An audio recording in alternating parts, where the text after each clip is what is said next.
बेटा जम्बू, जम्बू, ओ बेटा जम्बू। प्रणाम माता जी।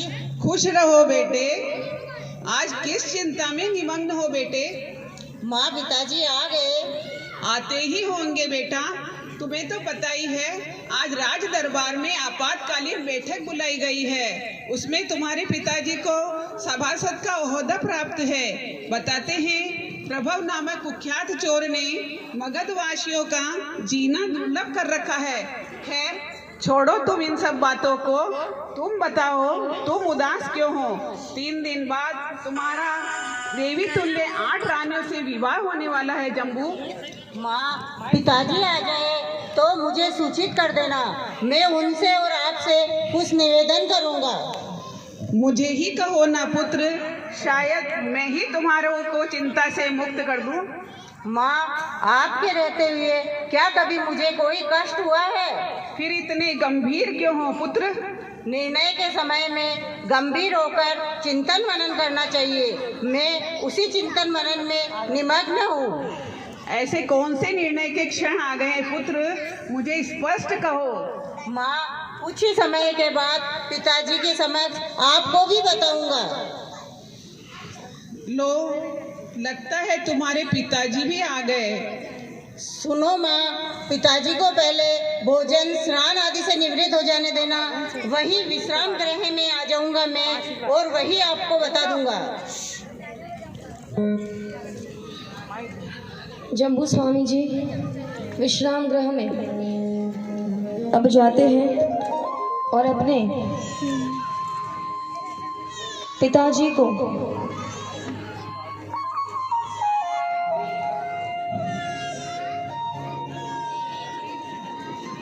आइए सुनते हैं जम्बू स्वामी जी का और उनके पिताजी का वार्तालाप। देखिए शांत रहेंगे तो सुनाई देगा।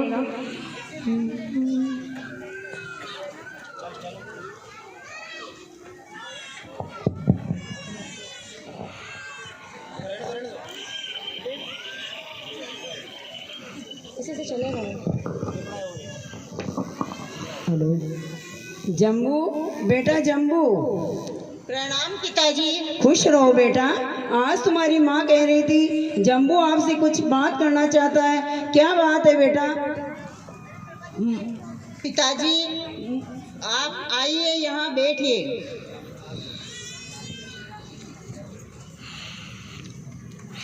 बेटा जम्बू, आज तुम्हारी माँ कह रही थी जम्बू बहुत उदास है। क्या बात है बेटा?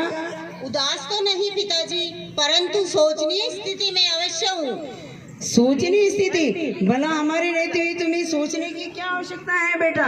पिताजी आज गंधर्व भगवान का उपदेश सुनकर मुझे बहुत ही बड़ा आनंद मिला है। बेटा सुधर्मा स्वामी परम ज्ञानी महापुरुष हैं। उनकी वाणी सुनकर हजारों लाखों स्त्री पुरुषों ने संसारी जीवन त्याग कर संयमी जीवन को स्वीकार किया है। पिताजी आपकी बात यथार्थ है। उनका उपदेश सुनकर मेरा मन भी संसार से विरक्त हो गया है। सांसारिक सुखों के प्रति मेरे मन में तनिक भी आकर्षण नहीं है। आत्मा जागृत हो चुकी है।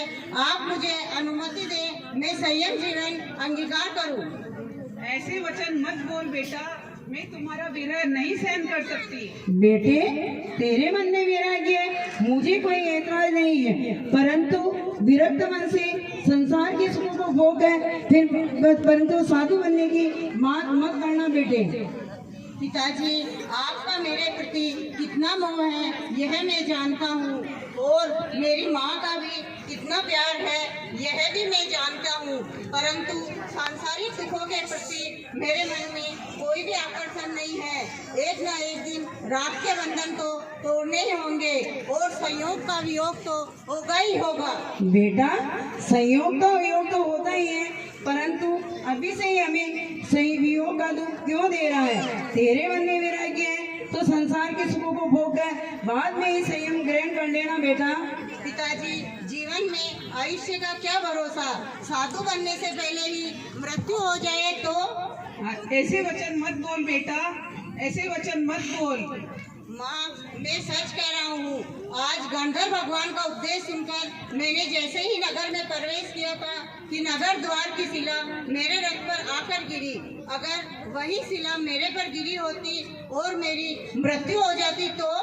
बाल बाल बचा मेरा लाल, ऐसा बोलना भी मत बेटा, ऐसा बोलना भी मत। माँ, यदि मैं आज मर जाता तो कौन सी गति में जाता? तब आप किससे विवाह करवाती? माँ, मैं पुनः लौटकर सुधर्मा स्वामी के पास गया और व्रत अंगीकार करके आया हूँ। बेटा, साधु जीवन जीना कोई सरल बात नहीं है, कितना कठिन है बेटा।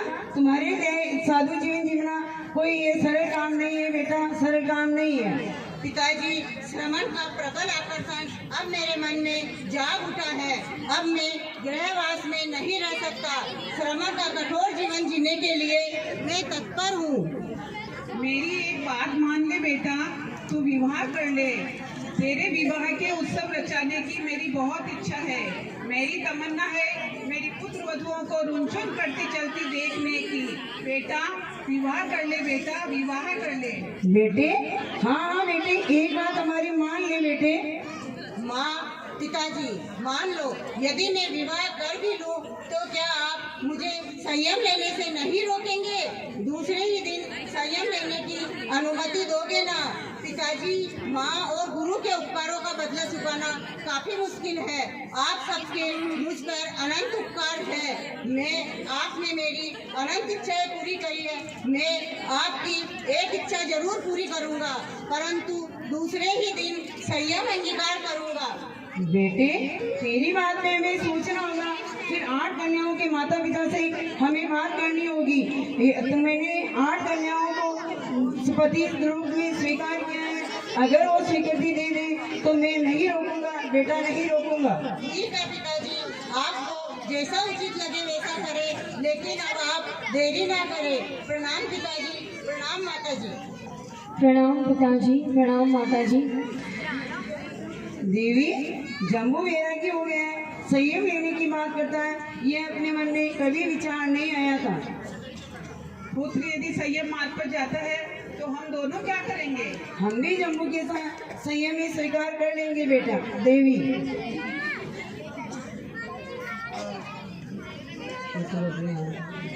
आठों पुत्र वधुओं को भी समाचार भिजवाने होंगे।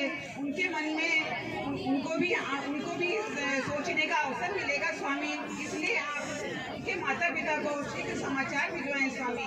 देवी, 8 कन्याओं को संसार त्यागने की इच्छा ना हुई तो उन्हें संसार में कौन संभालेगा?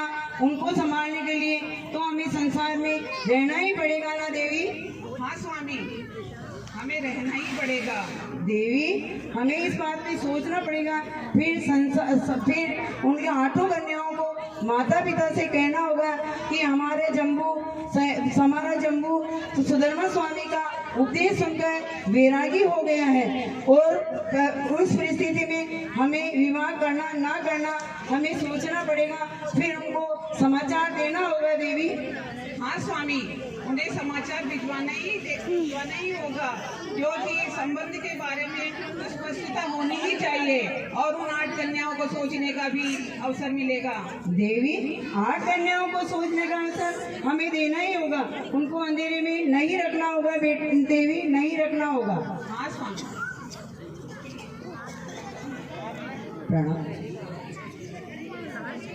जम्बू, मैंने आड़ में खड़े होकर तुम्हारी बातें सुन ली। मैं मन ही मन बहुत प्रसन्न हो रही थी। तूने हमारी बात मान ली बेटा, और हमारी होने वाली बहुओं ने भी हमारी बात मान ली। हाँ माँ, और फिर पहले मुहूर्त में मुझे दीक्षा ही तो लेनी है। अरे बेटा, मैं तुझे नहीं रोकूंगी और तेरे पिताजी भी तुझे नहीं रोकेंगे, किंतु आने वाली तेरी पुत्र वधुओं ने, आने वाली तेरी पत्नियों ने तुझे रोक लिया तो? अरे माँ, जम्बू ने जब जैसी तेरी प्यारी माँ को समझा दिया तो उन्हें तो मैं झटपट से समझा दूंगा। शायद वो तुम्हें समझा देगी जम्बू। अरे माँ, जम्बू ने जब तेरी जैसी प्यारी माँ को समझा दिया तो फिर उन 8 कन्याओं को समझाना तो मेरे बाएं हाथ का खेल है। ये तो वक्त ही बताएगा जम्बू।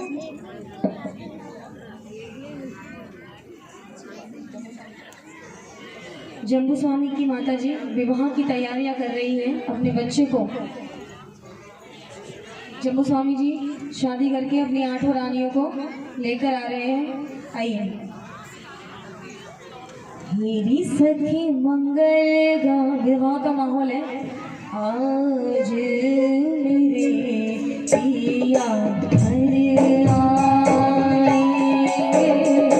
आज मेरे पिया घर आए, मेरी कोई काजल लाओ रे, मुझे काला टीका लगाओ, मेरी कोई काजल लाओ रे, मुझे काला टीका लगाओ रे, तेरे भाग से देखो प्यार,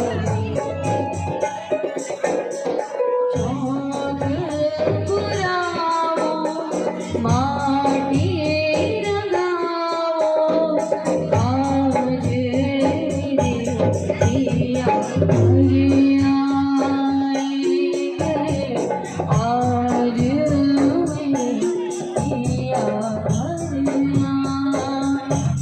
रंगों से रंग मिले, नए नए ढंग मिले, रंगों से रंग मिले, नए नए ढंग मिले।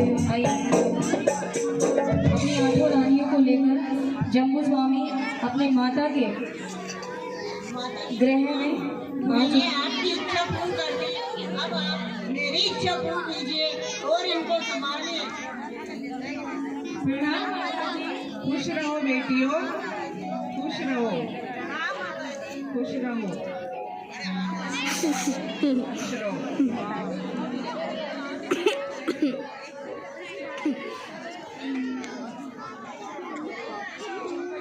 बेटियों, अब तुम्हें जम्बू को संयम के मार्ग पर जाने से रोकना है, उसे संसार को नहीं छोड़ने देना है बेटियों। माता जी, हम आपकी भावना समझ गए हैं, हम उन्हें रागी बनाकर नहीं छोड़ेंगे। बड़े बड़े योगी पुरुष भी नारी के एक नखरे के सामने पानी पानी हो जाते हैं, तो फिर हम तो 8 हैं। अब तुम सब जाओ, जम्बू के महल में आराम करो। रंगों से रंग मिले, नए नए ढंग चले, रंगों से रंग मिले, नए नए ढंग चले, इनके शब्द से देखो तुम प्यारी।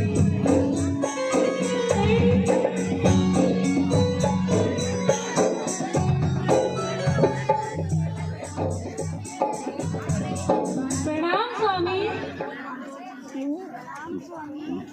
प्रणाम स्वामी। प्रणाम स्वामी। क्या बात है, इतना प्रणाम करता है कोई? प्रणाम स्वामी।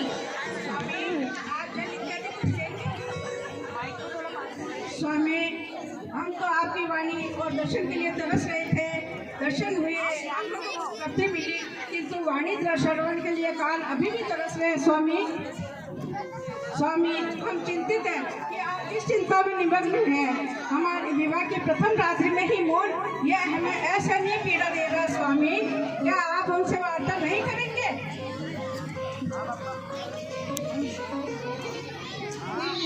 नहीं नहीं, यह बात नहीं है।